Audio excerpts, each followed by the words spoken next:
Hello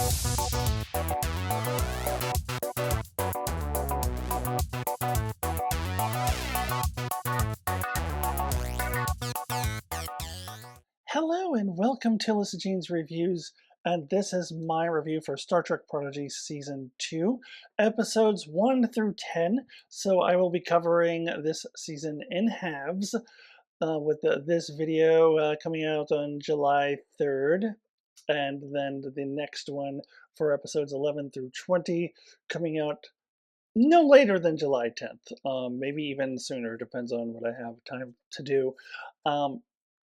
The way this is going to work is I'm going to start with my spoiler-free overall thoughts of this first half of the season. So if you have not watched any of the episodes yet, or you have not watched up through episode 10 yet, you can watch the beginning part of this video where I will give my spoiler-free overall thoughts of the first half of the season. And then I will get into spoilers of each of the episodes. I'll go through each episode. There's a couple of two-parters in there which I'll combine into one, but for the most part I will go through each episode and give my thoughts, my quick thoughts on each of them. I don't want this to be a 3-hour video, but I will give my thoughts on each of those episodes. So at that point, you can drop off wherever you left off in the show. If you've only got up to episode 5, you can follow me up through episode 5 and then get out of there. However, if you are someone who has watched the whole season or has watched anywhere beyond episode 10, please don't spoil that for me in the comments, because I have not. At this point, I have only watched up through episode 10. I actually find episode 10 to be a good mid-season finale, and I can tell that it was originally intended to be that, because when they made this originally, they didn't know it was going to go to Netflix and be all dropped at once. I still say they should have done 2 chunks of 10 episodes, like have episode 1 through 10 now and then 11 through 20 come out in a month from now, which is like what The Witcher has done. The Kevin Smith Masters of the Universe shows did that. Lots of shows do that on Netflix. Stranger Things is another one that did that. So I don't know why they couldn't have done it that way. I think that this is a really good cutoff point. And in fact, for myself, I am going on a camping trip for a couple nights. And then coming back and watching episodes 11 through 20, so it's a good place to stop. It's a logical place to cut off. I'm positive it was originally meant to be a mid-season finale, episode 10, that is. Anyways, so starting with my overall thoughts, if you know my channel at all, you know that I was not a huge fan of season 1. I find it to be pretty overrated by a lot of the other YouTubers and a lot of the other Star Trek fans who rave about it, and I was not as high on it as other people. And my biggest complaint was that it was supposed to be a show that was meant for both kids and for adult Trekkies. And I thought, especially in the first half of season 1, the episodes 1 through 10 of season 1 failed miserably at appealing to me as an adult Trekkie. And then sometimes I felt like they were giving me the big middle finger, like, fuck you, this show isn't for you. And I was like, fuck you, I don't want to watch it then. It did get better in the second half of the season. In that regard, I think inconsistently so. And then it ends with a 2-part finale, which other people are raving as the best, one of the best season finales in Star Trek. Again, very overrated in my opinion. I thought that the finale did well with the character beats. There's a lot of really good emotional character moments. Spoiler alert for the end of season 1, but the sacrifice of hologram Janeway, I mean, who's not going to get a tear in their eye? That part was good. The plot left a lot to be desired, so I overall think the finale was decent, but not the greatest thing since sliced bread, as other people make it out to be. But I left season 1 feeling optimistic for season 2. I felt like, okay, they've got the rough part out of the way that they left season 1, we have a real potential to just lift off in season 2. And even though I didn't love season 1, I was among those who were upset when the news came out that Paramount Plus was dropping Prodigy from its platform. because first of all, it's Star Trek, and I will stand by any Star Trek. I'm not going to be one of those fucking assholes like when Discovery was announced that it was canceled. Like, good riddance, Discovery. You suck anyways. Like, if you don't like it, don't watch it. Like, you don't have to be an asshole. So I'm never going to be that for Prodigy. Even if I, didn't love season one, I was still upset that they dropped it from Paramount Plus and very much wanted it to come back in some capacity. So I was very happy when it did get picked up by Netflix. And also because I really did see the potential in season two being really good. So here we are. It is on Netflix. And um, as far as my concerns for season one, season two just obliterates those concerns.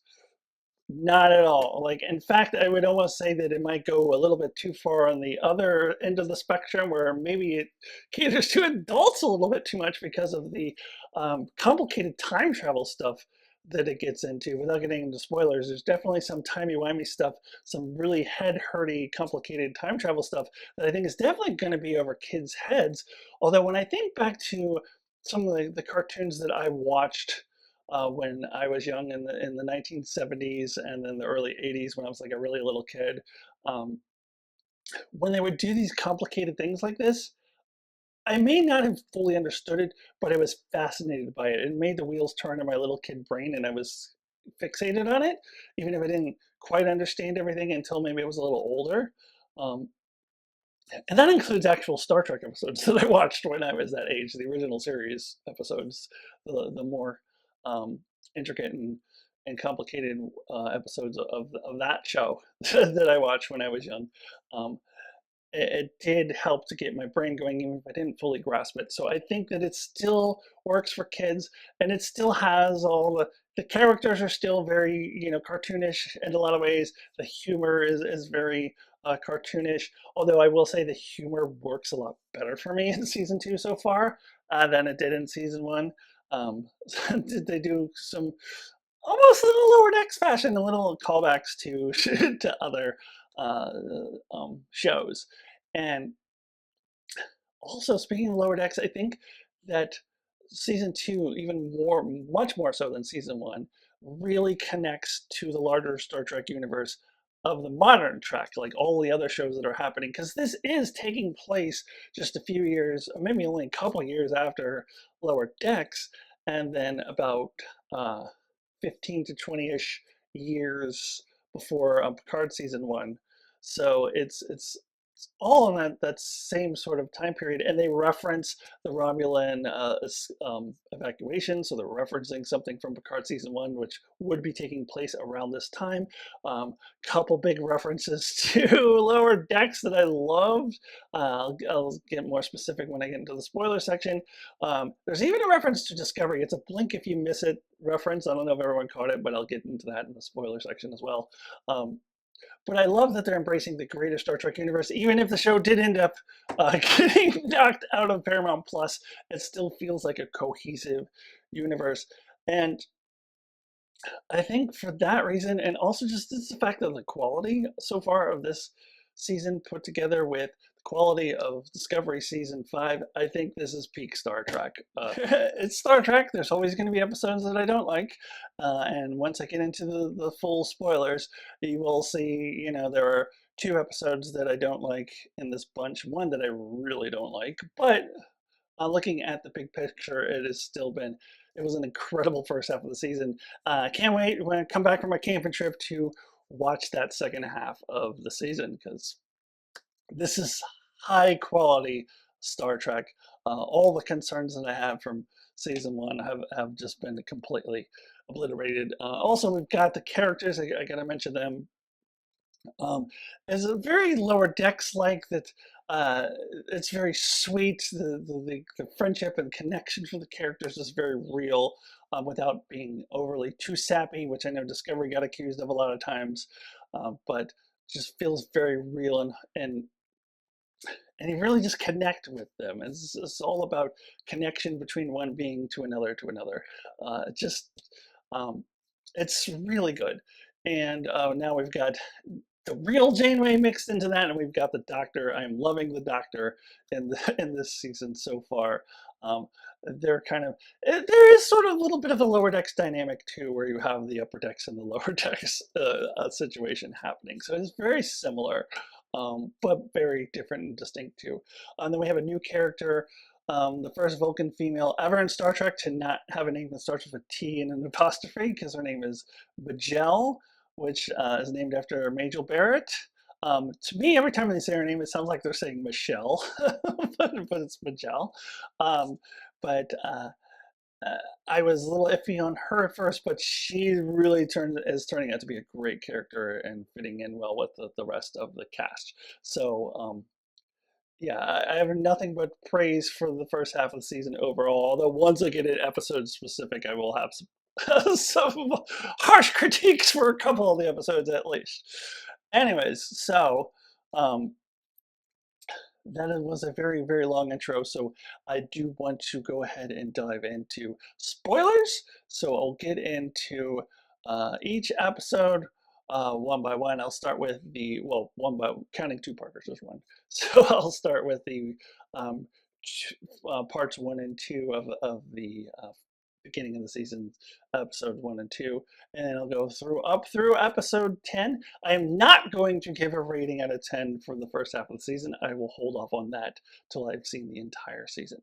So let's go ahead, dive into those spoilers. Okay, getting into full spoilers ahead, starting with the first two episodes. But I do want to make a note that the episode titles that I'm using, I am 100% confident are the proper episode titles. At this time, Netflix still only says episode one, episode two, episode three. It doesn't actually have the episode titles on Netflix. I'm hoping they'll correct that soon. Um, and I noticed in Jessie Gender's video, she got the titles all wrong, but don't blame her. So there's a lot of confusion as to what the titles are. But if you pay attention to the opening credits, at the very, very end of the opening credits, it will tell you what the title is. And those titles are consistent with what is on IMDb. So I will be reading off of IMDb. I know those are the same titles that are at the end of the opening credits of each episode. So I believe these are the official titles. So we start with Into the Breach, part one and part two. This is episodes one and two. And what I'm going to say about these episodes is what I end up saying about a lot of season premieres of a lot of shows, not just Star Trek, House of the Dragon, everything, Game of Thrones, always um, really kind of setting the stage, putting the characters in place.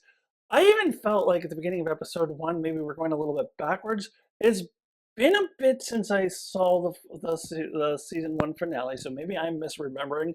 But I remember this big scene at the end where like, oh, Voyager A, and it was really implied they were about to go on Voyager A, and so it felt like a step back that they were, you know, fiddling around at the academy, like not being cadets yet, not really actually being members of the academy, but kind of learning and fiddling around, and Dal complaining about not getting any action and all that stuff. And then they're all called by Janeway to then go on Voyager A. I thought we already were there at the end of, so it almost felt like going backwards a little bit.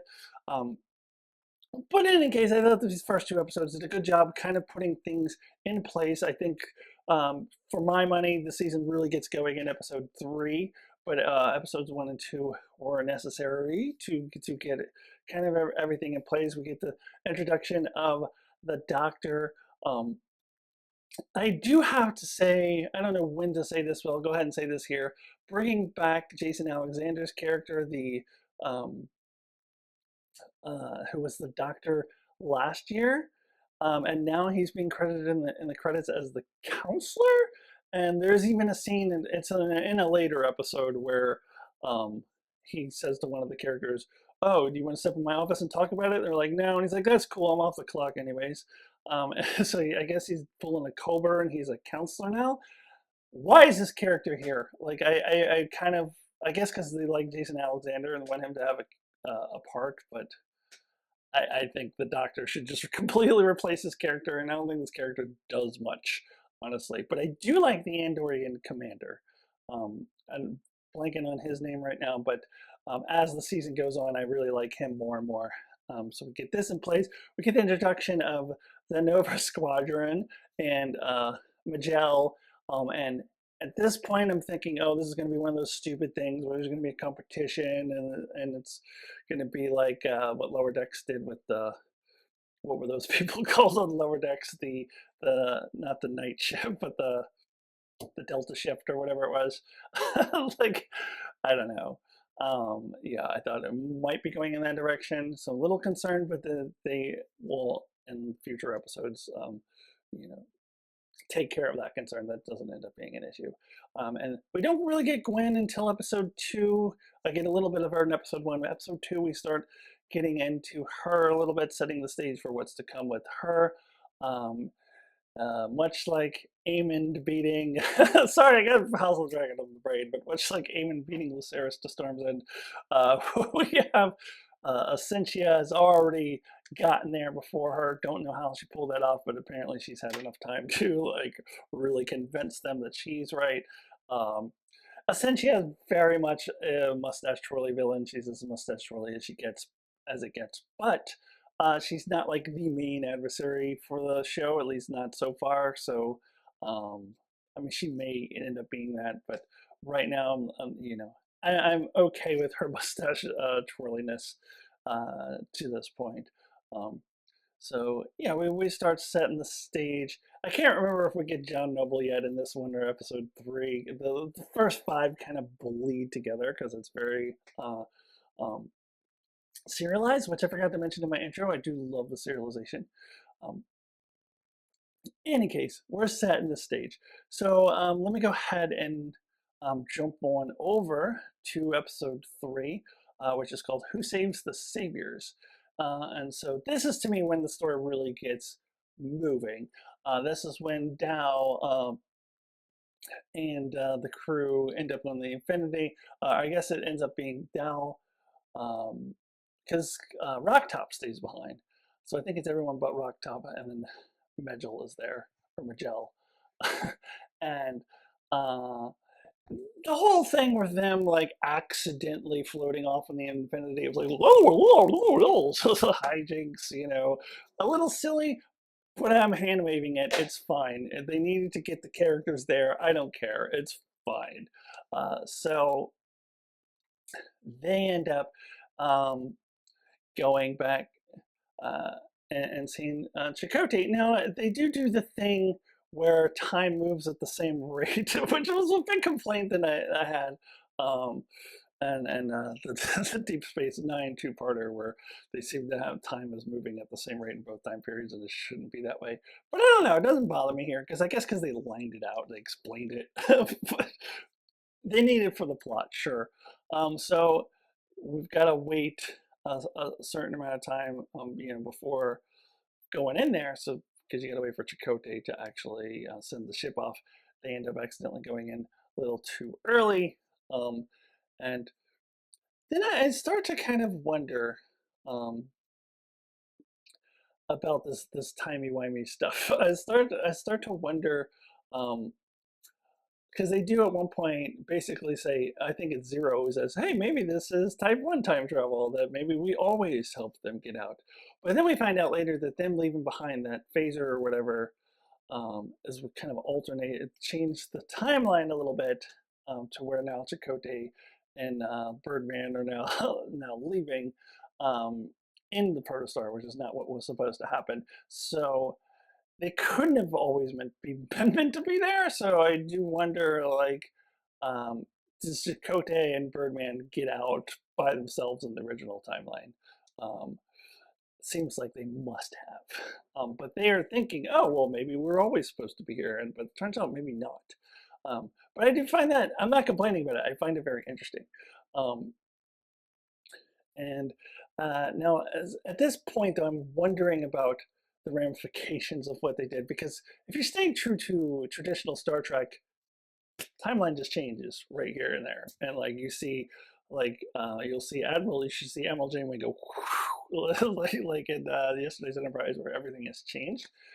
But then you're telling a different story, and like then you're getting into where are you going there? Where are you going with that storyline? So I do like this story better, where for whatever reason they've created this paradox, and we will see the ramifications of that later on in the season. I don't want to be spoilery in case you've only seen up through the first few episodes or whatever, but we'll see the ramifications of that later on.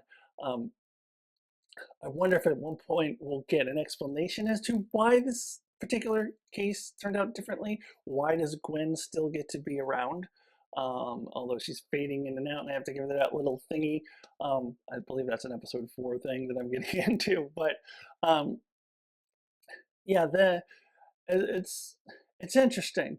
So I find this all very interesting, even though it is not consistent with previous Trek time travel. I think it's more complicated and more intriguing than previous Star Trek time travel. Um, at this point, as I'm watching it, I'm like, oh, what's up? Are they gonna fuck this up? But then I think the explanation they give later in the season does help me. It's still not consistent with previous Trek, but I find it really intriguing. Um, I also want to mention with episode 3, the humor really works for me. There's a line from Dow when Magel does the Vulcan nerve pinch. Like, how do you guys know the Vulcan nerve pinch? And he's like, that wasn't a nerve pinch, that was a karate chop. Direct reference to the Captain Kirk karate chop. Love it. I also really loved all that Jacob could not resist all the bird puns. Like, he couldn't have a sorry.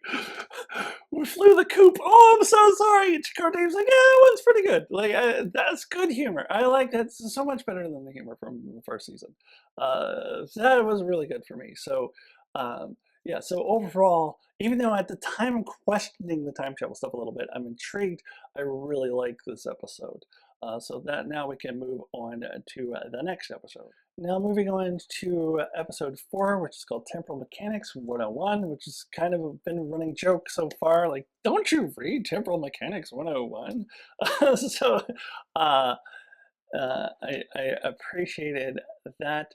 Um, now, I did actually forget to mention the Gwen storyline in season 3, or episode 3 rather. That's when she does meet her dad. I really love that. I really seeing the more gentle, pre-evil version uh, of the diviner, although he's not even called a diviner at this point. I forget his actual name, but uh, I love those interactions, and so we're seeing the fallout of that. She loses to Mustache Twirly Essentia because she starts phasing in and out of time, and then we get this the storyline where they're able to make contact across time, and then Dal and his gang go to save her. And I don't have really a whole ton to say about this, except that at this point I'm really into the story, I'm really appreciating the serialization, really feel engaged. I'm glad to see them all be back together again by episode 4. I was wondering when they send, anytime you send a character off to do their own thing at the end of a season, like when they send Boimler off to join another ship at the end of, or to join the Titan, at the end of season 2 of Lower Decks, it's like they gotta get them back together pretty shortly, and so I'm glad to see that they're all back together again. The gang's back together in episode 4, I did really enjoy this episode as well. Then we also get the introduction here of the mysterious messenger. And that spills us into episode 5, where Murph has had a conversation with this messenger, but they can't understand Murph. I do want to say, I do think they're doing a better job of making Murph into a fleshed out character rather than a merchandising opportunity that he was in season 1. Although, to be fair, maybe not as much in other episodes, but certainly in this one. And I love that he's pursuing a career in security, and like um, I do like that they're fleshing Murph out a little bit more, and they do that in this episode. Oh, I forgot to mention Citation Ops. That was actually introduced a couple episodes earlier and becomes a big part of this episode. I love that they're putting Citation Ops in this show. It's very much an animated Star Trek thing. I don't imagine we'll ever see like a live action whale floating in a tank. It's just like it just seems silly, but it works for animated Trek, and yet animated Trek is still a part of the larger Star Trek universe, so it is canon. But I love that they put Citation Ops, and I love that the Citation Ops in Voyager A is much fancier than the citation opposite the Cerritos, where you just got these two dinky beluga whales. This little dinky tank. Right here, you got this huge tank with like these huge ass whales, and apparently dolphins too, where we didn't see the dolphins, but they are referenced. I love that. Oh, and while I'm on the lower decks references, um, I don't remember which episode it was in. I think it was episode 3 or 4, where the doctor says, "This is the most dysfunctional crew I've ever seen since the Cerritos." I love it. But when did the doctor ever see the Cerritos? I was trying to think back. Did I misremember him being in the Voyager episode of season 4? I don't remember him being in there. So was he? I thought it was all a Tuvix thing. Is the Doctor going to cameo in season 5? Is that weird to understand? I don't know. Anyways, I love that. It's like the animated shows. The two animated shows are really bonding together, like as they should. So I love that synchronicity there. Um, so, anyways, um, they're trying to translate Murph's language because even the universal translator can't figure it out, which I just vaguely remember from season 1. I think that was a thing. I don't really remember. So they go through the whales to try to interpret what Murph says, and they're trying to figure out who this observer is. Um, and I think I misunderstood this at first and thought that it was Chakotay. But then by episode 6, I'm like, oh, okay, it's not Chakotay. It's someone else entirely, um, which makes a lot more sense. It wouldn't make much sense for it to be Chakotay because how would you know all their names and all that stuff?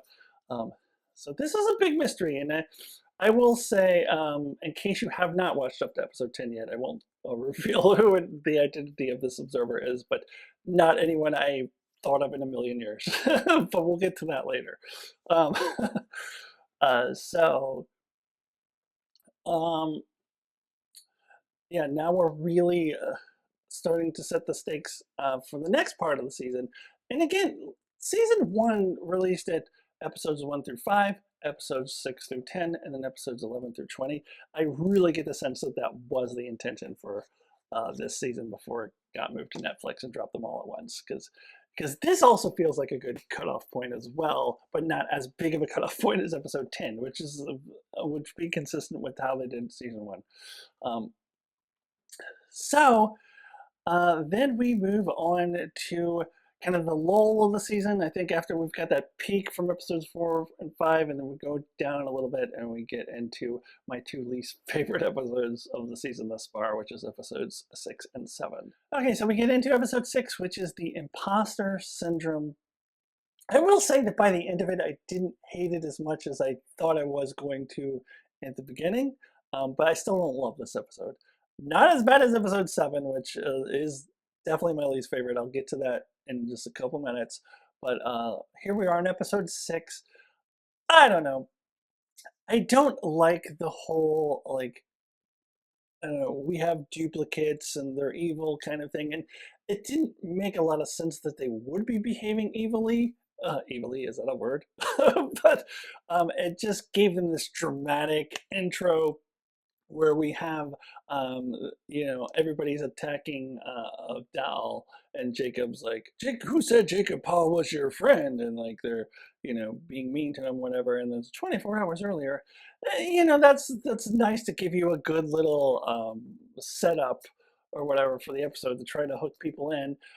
Except it made no sense. Like, so these holograms are supposedly having the same exact personalities as our as the originals, to the point where they don't know who's who, and they don't even know if they're real or not. Um, they wouldn't behave in that evil way. I'm sorry, that's bullshit. That was just put there just so we could have that little catchy little scene in the beginning, and made no sense that they would behave in that way. Also, uh, Rock Top is uh, beginning to be a little Wesley Crusher-ish with his Mary Sue-ness, that he or she. I'm sorry, Rock Top is a she. Sorry, didn't mean to misgender Rock Top. Sorry. That she like um can do all these complicated advanced things and that Starfleet officers can't do, where she's invented this new thing where she's basically invented holograms that um, believe that they are the original thing and they can't be turned off very easily. Very plot conveniently type of things that it doesn't really make a lot of sense to me. And then just in general, this trope of these like I don't know, like evil duplicates or whatever. I just never have been into that kind of thing. I did appreciate the ending of the two rock tops coming together because of course they would, and like we're friends. Like of course they would do that. Coming up with the solution, even if it is again a little bit Mary Sue-ish, but I do like the fact that they came together and are no longer fighting each other. And I did find it interesting that at the end we have the two groups of five standing, across from each other. That when the holograms disappeared, it was mixed and matched. Whereas like the Dow that we thought was the real Dow goes, and I'm like, wait, isn't that the Dow that they were all attacking? Then it was actually the hologram, and like it almost makes me want to go back and watch and see if I can keep track of who's who, but I think it would be hard to do that. So that I found interesting. So that kind of saves the episode a little bit. It's not a total wash, but I did have a lot of problems with this episode. But not as many problems as I had with episode 7. So moving on into episode 7, which is called The Fast and the Curious, which to my memory might be the first time or at least one of the very few times where Star Trek is taking an episode title by doing a play on words and something from pop culture. I mean, they've done literature a lot. They've done Shakespeare. They've done um, making play on words off of their own titles, which we will see in episode 8 that they do that.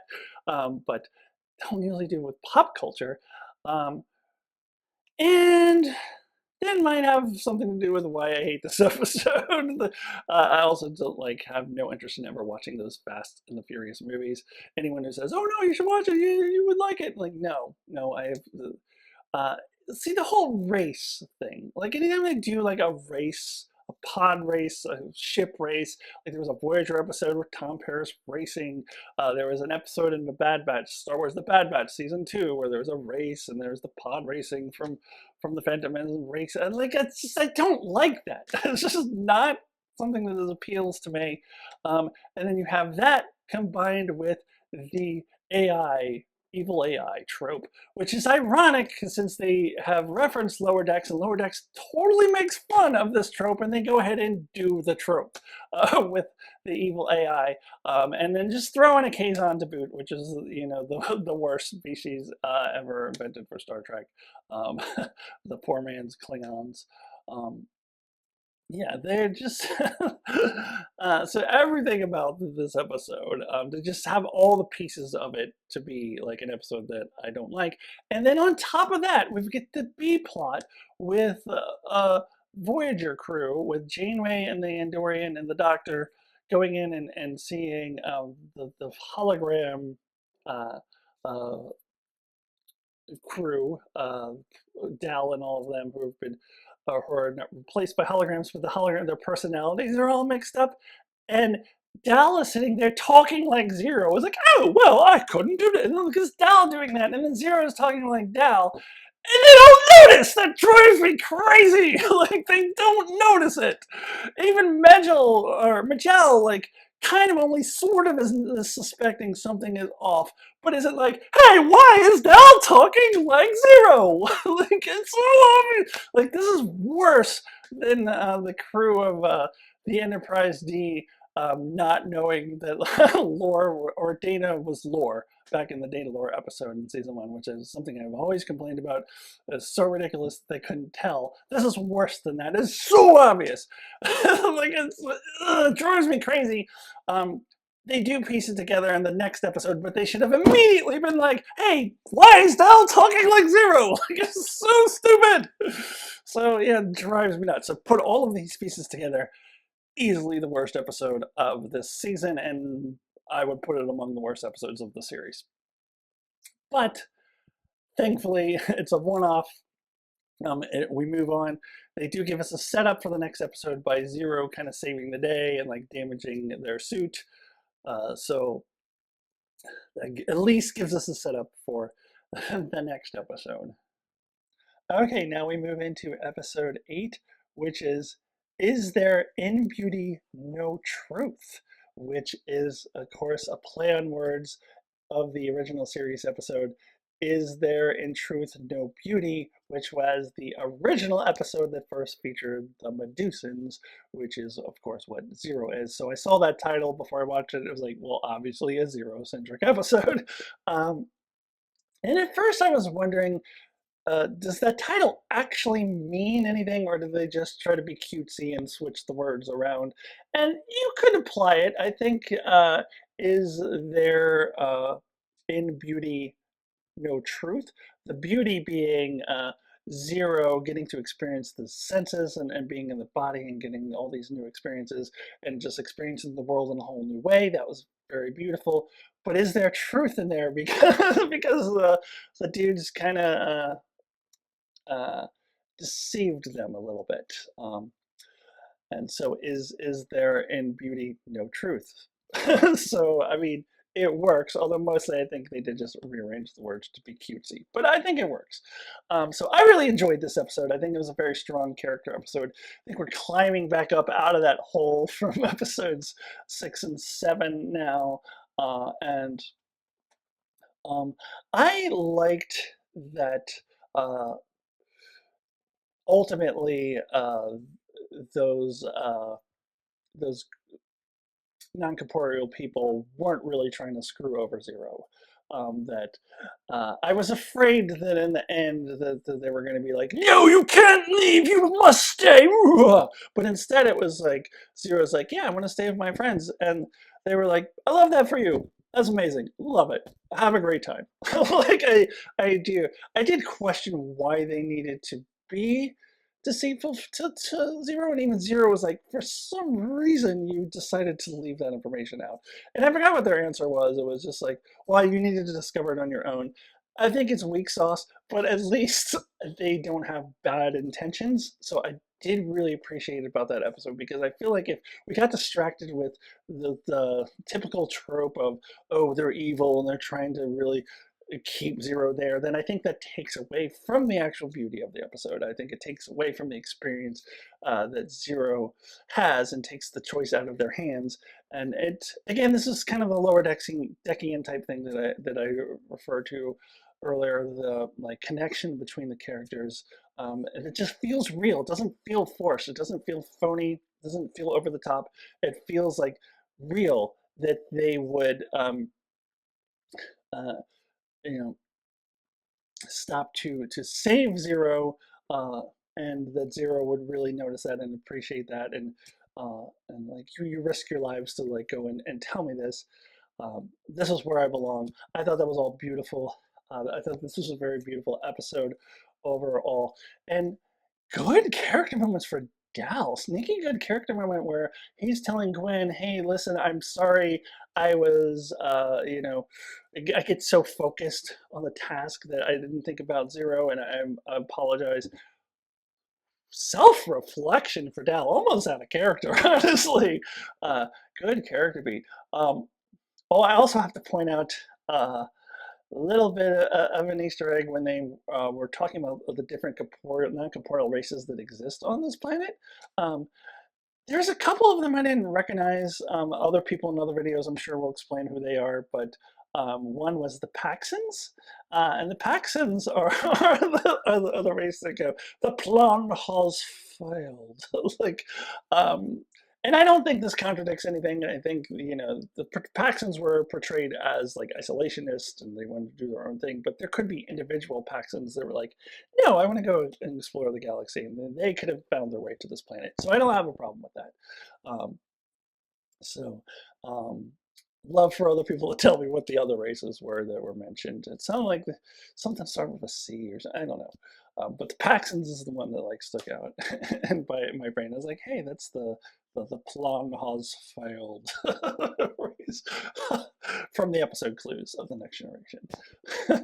Anyways, So yeah, and I like that Zero decides, you know what, if my body degrades, my body degrades, and I need to be with my friends, and we'll see if it what happens. I imagine I obviously have not watched the second half of the season yet, so I'm imagining that will be a thread going forward. So I'm very curious to see where this moves forward.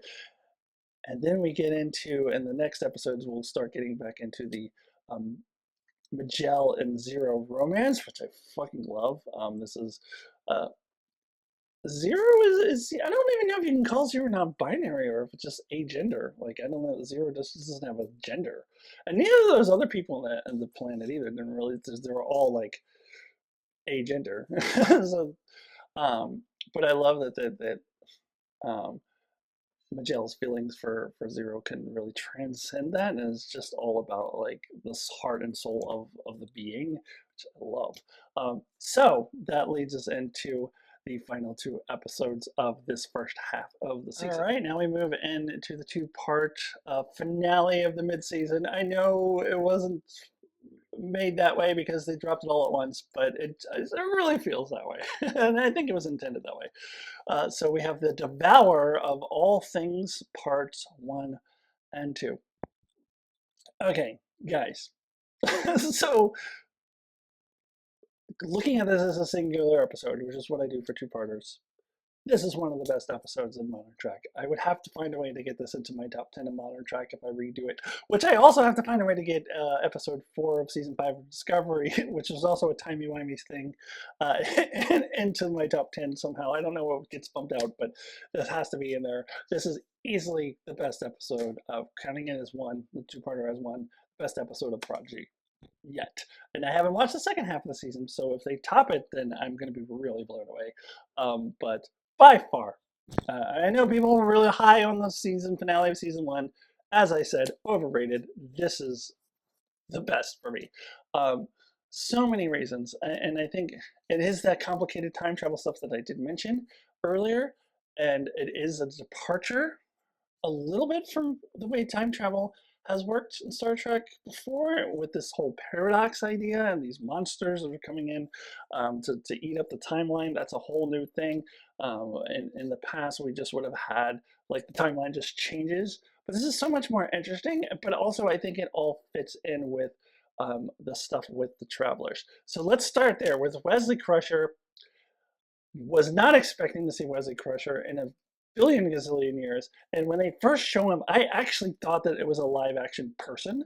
I didn't know who, but I thought it was like an actual human being, and I thought they were going to mix in live action with animated. And I was like, oh no, wait, that's just the animation style. That it looked very realistic, and I don't know if it was intentional to show that Wesley is a little bit out of time, a little bit out of sync with everything else, a little bit out of sync with the universe. He's got his own thing going on, so they made him look that way. I don't know, or if that's just my perception of it, but I thought that that was really cool. Now, this was a proper use of Wesley Crusher. Not that stupid fucking thing where he comes at the end of Picard season 2 and acts exactly like Will Wheaton on the ready room. It's like, I'm Wesley Crusher. You come with me to the travelers. This is a much more realistic or better depiction of what Wesley Crusher as a traveler would be like, because he's got a human who has all these new things in his brain, all these different timelines, all these different universes, all these like having thought over matter and all that, like it would be hard on the human brain. So I would expect them to be a little wacky like that, and he has to really concentrate, like, oh, how do I do this? Because like he's got so much pressing in on his human brain. Um, that I would expect that to be. And this also portrays the travelers more consistently with how they were portrayed in TNG, whereas at the end of Picard season 2, he acts like there's some kind of structured organization, whereas here they're less so. In fact, one of the characters says, "Oh, so you're like interdimensional Starfleet?" And he's like, "Nah, not really." Whereas the way it's portrayed in the end of Picard season 2, it did seem like an interdimensional Starfleet, like a very organized thing, which never was the impression that I got of the Traveler. So this was more consistent with that. Now they still do have to do and tie it into Assignment Earth, which is not my favorite thing, but they're trying to be consistent with the rest of the Star Trek universe, and that was set up in Picard season 2. So they're trying to stay true to the rest of the universe. That's fine, but it didn't bother me as much here. I think it kind of fits in more here because of the way the Travelers are portrayed overall, much more consistent with them being the way they're portrayed in TNG. So I'm loving all of this. And how about Wesley making the choice to put what he thinks is, saving the universe over saving one individual, um, and like ready to sacrifice Magell, and fucking Dal saves the day, because it turns out that Wesley would have screwed the whole universe over if he had let Magell die, because it turns out that they actually needed her in the end. So Dal saving the day, Dal having the compassion, be like, well, I don't care. Hits the button and and saves her. So that was really interesting. That Wesley now is in this position of kind of looking at the big picture and making a call based on that, and maybe we do have to sacrifice this one person. Very interesting, very interesting stuff. Um, by the way, how does Janeway know who Wesley Crusher is? She's just like, "Oh, hi, Wesley." Like, how the fuck does she know? Anyways, um, so yeah, and I do love the concept of these monsters, these time monsters. The stakes are just so very high, and they're very creepy. We first saw them in a couple episodes earlier when they were going after the hologram Gwen, where they just stop time and they come in and then they attack you. Um, and and if they get somebody, they erase them from time completely, and like their whole existence is gone, and like that stakes are really high. This is really intense, really good stuff. And we get badass tank top chainway going. Take this, motherfucker! Like it reminded me of Time's Up. Like if you see tank top Janeway, it's on. Like I love badass tank top Janeway kicking ass. Um, that was great too. And then we still get to stop in with the character moments with the Magellan Zero connection, and Zero getting to hug her and feel her for the first time, and those sorts of things, and still having these tender character moments, mixed in with this action excitement, this high tension, and this really interesting, complicated time travel stuff, all of that mixed together. That's why this is the best two-parter, the best episode of Prodigy thus far. We'll see if the second half of the season can do even better. I don't know. But this is high quality Star Trek. This is high quality Star Trek right here. Um, so, anyways, I think that I will go ahead and wrap this up. So, thank you for watching my review for the first 10 episodes. I will be back within a week to review episodes 11 through 20. I can only hope that they are overall as good as the first batch, even if they do have another couple of clunkers in there like the first batch did. But I'm really looking forward to, when I come back from my camping trip, watching the rest of this season, and I will tell you how I felt about it next week. Thank you so much for watching. Please subscribe if you have not already, and I will see you next time. Goodbye. Wait, hold on. I forgot one thing. I teased at the beginning of this video a Discovery connection and said that I would get to it in the spoiler section, and then I totally forgot. So it happens in these last two episodes, where Wesley is going blah blah blah universe, and explaining all these different things, and he just slips in like the Mycelium network. Although I don't think it was the network, it was Mycelium universe or something. And I could be wrong, but I took that to mean that weird place where Tilly goes with, that weird ghost that was following her going, Tilly! And they go into that weird in-between place, and that's how Colbert comes back to life. Like, I think that's what he was referring to. He said Mycelium something. So that's how I took it. So maybe that's not a Discovery connection. Maybe I'm making that up. But that's how I interpreted it. So I think that's where the little quick Discovery reference comes in. Okay, that's all I needed to say. Now we can go for real. I will see you all next week for my episode 11 through 20 review. Goodbye for real this time.